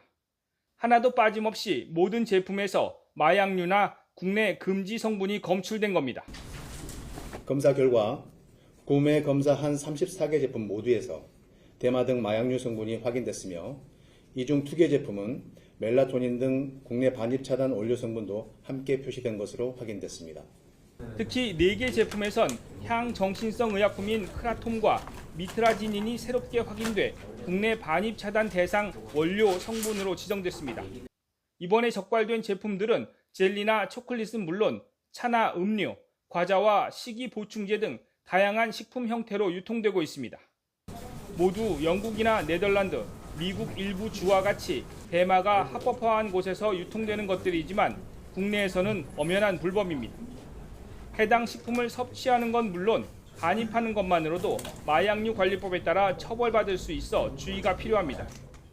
식약처는 이 제품들에 대해서 관세청엔 통관 보류를, 방통위엔 판매 사이트 차단을 요청했습니다. 이번에 적발된 제품 목록은 식품안전나라 누리집에 해외 직구식품 올바로에서 확인할 수 있습니다. YTN 홍성기입니다. 내년부터 학교 현장에서 새 교육과정에 따라 사용될 새로운 중학교 역사교과서와 고등학교 한국사 교과서의 검정 결과가 공개됐습니다. 교육부는 오늘 초중고교 검정교과서 심사 결과를 관보에 게재했습니다. 중학교 역사교과서의 경우 한국교육과정평가원 검정심사를 통과한 출판사는 모두 7곳이고 고등학교 한국사 교과서는 모두 9곳입니다. 이 가운데 처음 검정을 통과한 한국학력평가원 한국사 교과서는 보수적 시각의 서술이 많다는 평가가 나옵니다. 일부 역사교과 교사 등에 따르면 해당 교과서에는 민주주의라는 단어 대신 자유민주주의라는 단어를 쓰고 다른 교과서와 다르게 이승만 정부에 대한 서술에서 독재라는 표현을 쓰지 않은 것으로 알려졌습니다. 성범죄로 고소당해 그룹 NCT에서 퇴출당한 태희를 두고 팬들은 단순히 충격을 넘어 분노 섞인 반응까지 보이고 있습니다. 그룹 전체에 막대한 피해를 줬다는 건데요. BTS 슈가에 이어서 K-팝 업계가 잇따른 사건 사고로 얼룩지고 있습니다. 송재인 기자입니다. 태일의 탈퇴 소식이 무엇보다 충격적이었던 건 성범죄 사건과 관련됐기 때문입니다. 성범죄 심각성이 어느 때보다 큰 데다 팬층의 성별 분포를 고려하면 실망감이 더 클 수밖에 없습니다. 당사자 입장도 수사 결과도 아직이지만 팬들은 더 두고 볼 게 있느냐는 듯 빠르게 손절에 나섰습니다. 지난 6월 피소된 사실이 언론에 공개되기도 전에 사안이 매우 엄중하다고 판단해 그룹 탈퇴를 결정했다는 소속사 입장에 심각성이 충분히 반영됐다고 보는 분위기입니다. 그룹 이미지까지 망친 만큼 고개 들고 다니지 말아줬으면 좋겠다. 남은 8명은 잘 지내자는 반응이 국내외 팬을 가리지 않고 나오는 가운데 멤버들도 태일과 SNS 연결을 끊으며 리스크 차단에 나섰습니다. 사건의 내용은 다르지만 BTS 슈가의 음주운전 수사로 한 차례 사건 사고 몸살을 겪은 가요계. 탈퇴를 촉구하는 일부 팬들과 슈가를 응원하는 해외 팬들까지 모두 공개 행동에 나서며 팬덤 사이 후폭풍이 이어지는 상황에서 태일 사건까지 더해지며 K-팝 산업에 대한 인식까지 악영향이 있진 않을까 우려도 나옵니다. 사회 면에서 계속해서 K-팝이 언급되는 것이니까 좋은 흐름이라고 볼 수는 없죠. 좀 윤리적으로 공인으로서 가져야 될 여러 가지 자세나 좀 태도를 이제 다시 좀 복귀하는 계기가 돼야 되지 않나라는 생각은. 사람이 곧 상품이 되는 엔터테인먼트 업계. 리스크는 숙명이라지만 개인을 넘어 그룹, 자칫 K-팝 위상까지 파장이 미칠 수 있는 만큼 가요계는 어느 때보다 긴장하고 있습니다. YTN 송재인입니다. 네, 파리올림픽에 이어 패럴림픽이 성황리에 진행되고 있는 가운데 체육계의 낡은 관행과 체육 관련 협회들의 부당한 행정을 개선해야 한다는 목소리가 높습니다. YTN이 유인촌 문화체육관광부 장관을 만나 최근 현안에 대한 솔직하고 시원한 입장을 들어봤습니다. 정유진 기자입니다. 세계 정상에 오른 순간 배드민턴 협회를 향해 작심 발언을 쏟아낸 안세영 선수. 모든 순간들이 너무 힘들었었어요. 유인촌 장관은 기득권을 가진 어른들이 요즘 선수들의 변화를 감지하지 못한 탓이라고 꼬집었습니다. 올림픽 전부터 충돌했던 대한체육회와 기타 종목별 협회를 향해 쓴소리를 던진 겁니다. 나를 따라라. 우리 말을 들어라. 안 들으면 국물도 없다. 뭐 이 스타일이 계속 유지된다는 거는 지금 아마 특히 이 체육 쪽의 젊은 선수들이 받아들이긴 굉장히 힘들지 않았을까. 특히 갑작스레 올림픽 해단식을 축소한 대한체육회를 향해선 거듭 불편한 심경을 드러냈습니다. 표면적으로는 선수들의 피로를 꼽았지만 예산 배분 개혁 등으로 문체부와 갈등을 빚고 있기 때문이 아니냐는 겁니다. 세종문화회관 앞에까지 와서 해단식을 하고 거기서부터 시청 앞까지 걸어서 퍼레이드도 했어요. 그럼 뭐 그때도 엄청 피곤했을 텐데 뭐 여러 이유가 있겠죠. 민감한 주제인 메달리스트 병역 면제 혜택에 대해서도 입장을 밝혔습니다. 어쩌면 그 BTS가 그동안의 그 과정에서 이루어낸 결과는 거의 올림픽에 금메달 여러 개 딴 거나 똑같은 거예요. 이제는 뭔가 좀 여러 가지의 방법으로 그것을 검토할 때는 된 것 같아요. 비싼 영화값 논란에는 본업인 연기자이자 문화부 수장으로서 목소리를 냈습니다.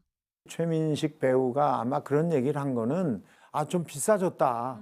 그냥 그렇게 얘기한 거예요, 사실은. 결국 극복할 수 있는 건 문화부 장관만 두 번째, 스포츠 문화 현안과 관련된 유인촌 장관의 솔직하고 시원한 목소리를 오늘 밤 11시 10분 김성경의 남산 드라이브에서 전해드립니다. YTN 정유진입니다. 무장 세력 하마스와 전쟁 중인 이스라엘 군이 가자 지구뿐 아니라 최근엔 요르단강 서안에서도 대규모 군사 작전을 감행하고 있습니다.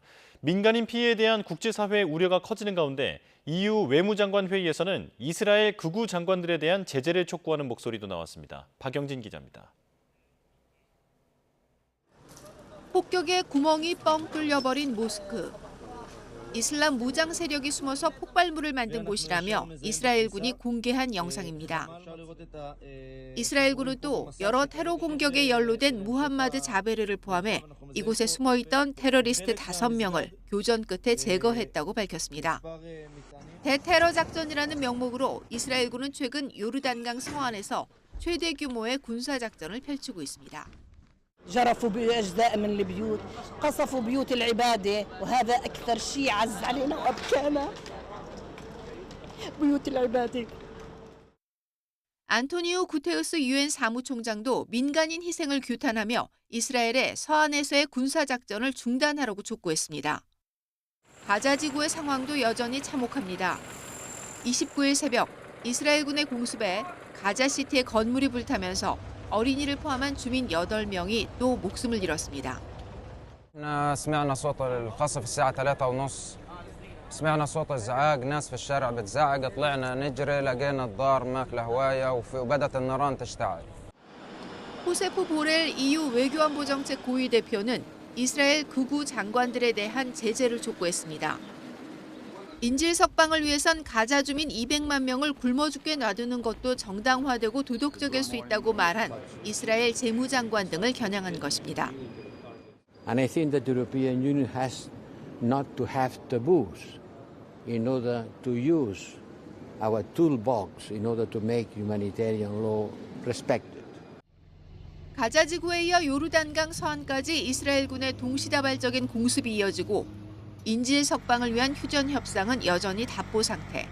답답한 이스라엘 인질 가족들은 협상을 촉구하는 시위를 벌이다 직접 가서 데려오겠다며 가자지구 진입을 시도하기도 했습니다.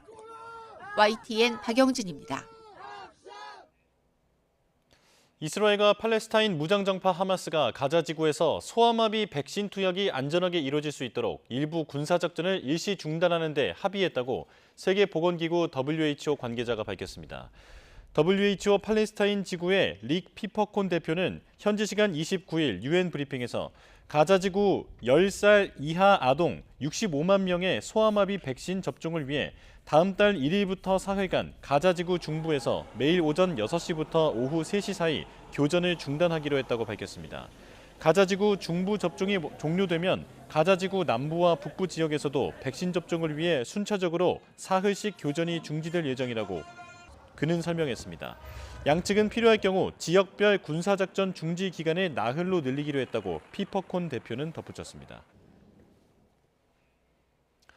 이달 초 팝스타 테일러 스위프트의 오스트리아 빈 콘서트를 앞두고 테러 공격을 계획한 일당을 오스트리아 당국이 체포한 일이 있었는데 이는 미국 중앙정보국 CIA가 첩보로 도움을 준 것으로 확인됐습니다.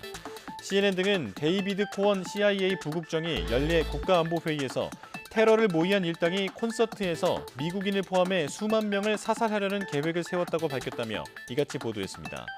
코원 부국장은 이슬람 국가 IS와 연계된 이 그룹이 계획한 일에 대해 미국과 파트너들이 정보를 제공해 오스트리아 당국이 용의자들을 체포할 수 있었다고 강조했습니다. 평소에 충분히 잠을 자지 못하는 사람들이 주말에 밀린 잠을 보충하면 그렇지 않은 경우보다 심장병 위험이 낮아진다는 연구 결과가 나왔습니다.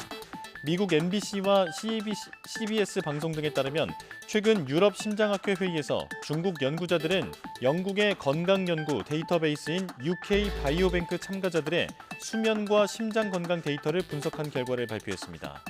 연구자들은 건강 데이터베이스에 수면 시간을 기록한 903명 가운데 수면 시간이 7시간에 못 미치는 19,816명을 수면 부족 상태로 분류하고 이들을 대상으로 장기간 추적 조사를 벌였습니다.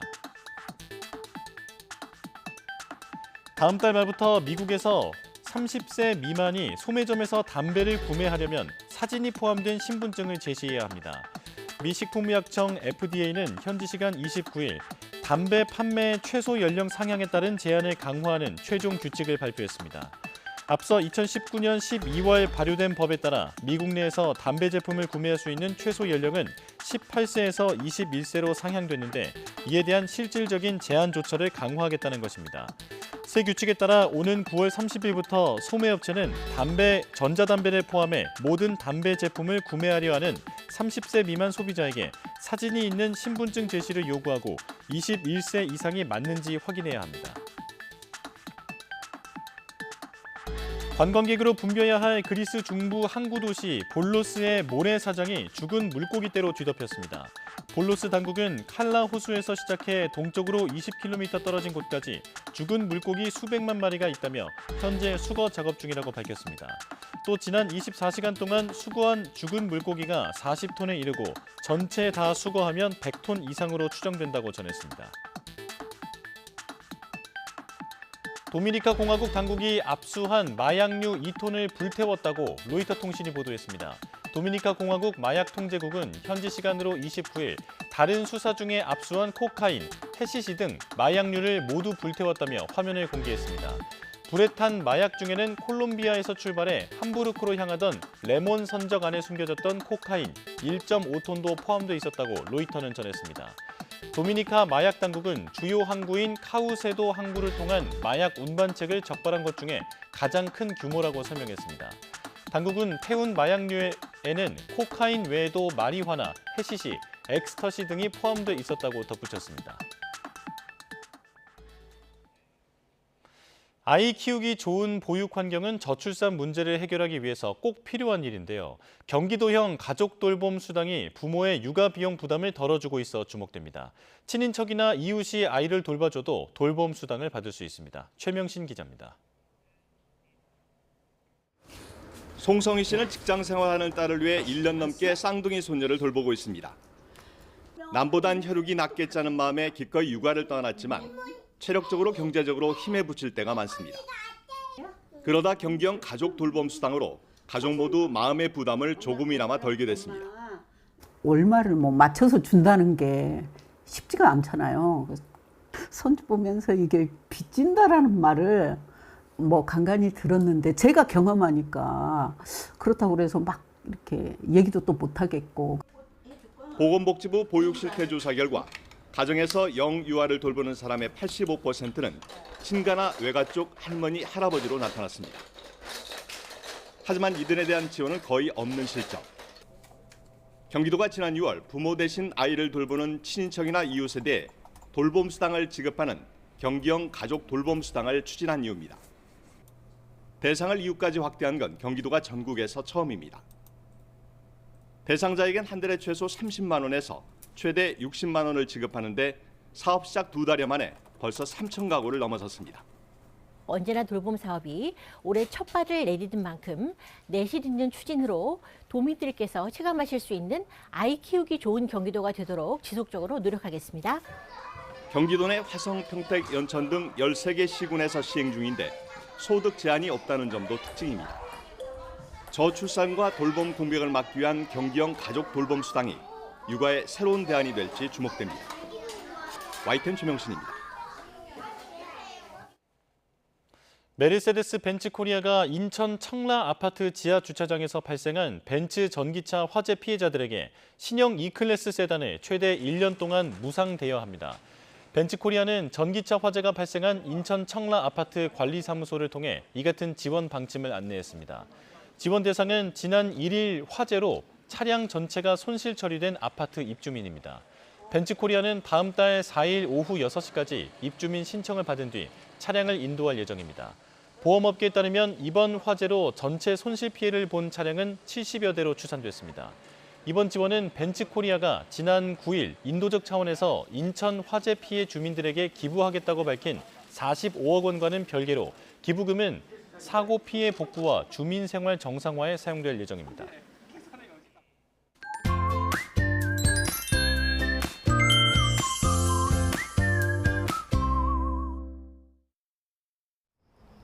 이제 정말 가을이 얼마 남지 않았나 봅니다. 아침 시간에는 비교적 선선하게도 느껴지고 있는데요. 하지만 낮 동안에는 아직 한여름의 무더위가 남아 있습니다. 오늘 서울 한낮 기온은 34도로 어제와 비슷하겠고요. 여기에 강한 일사가 내리쬐면서 더 덥게 느껴질 수 있겠습니다. 오늘도 내륙 지방은 대체로 맑겠지만 동해안 지역에는 산발적인 비가 이어지고 있습니다. 이 지역에는 낮까지 5에서 30mm의 비가 조금 더 내리겠고요. 특히 영남 해안에서는 초속 20m 안팎의 강한 바람이 부는 곳도 있겠습니다. 동해안을 제외한 대부분 지역으로는 여전히 폭염특보가 발령 중인 가운데 오늘도 서울과 대전, 광주의 한낮 기온은 34도까지 오르면서 덥겠고요. 반면 동풍의 영향을 받는 동해안 지역은 속초가 27도 등 더위가 주춤하겠습니다. 주말인 내일도 서울을 비롯한 서쪽 지방은 33도 안팎의 더위가 이어지겠고요. 영동 중남부에만 오후 한때 비가 내릴 뿐 그 밖의 지역은 대체로 맑겠습니다. 이후 9월이 시작되는 다음 주 월요일에는 수도권과 강원, 경북 지방에 비가 내리면서 서울 낮 기온이 일시적으로 30도를 밑돌 전망입니다. 현재 일본을 관통하고 있는 태풍의 영향으로 당분간 동해안과 남해안, 제주도 해안에서는 너울성 파도가 높게 일겠습니다. 이 지역에 계신 분들은 해안가 접근을 자제하는 등 안전사고에 유의하셔야겠습니다. 지금까지 YTN 윤수빈입니다. 뉴스업 금요일 순서 마칩니다. 시청해주신 여러분 고맙습니다.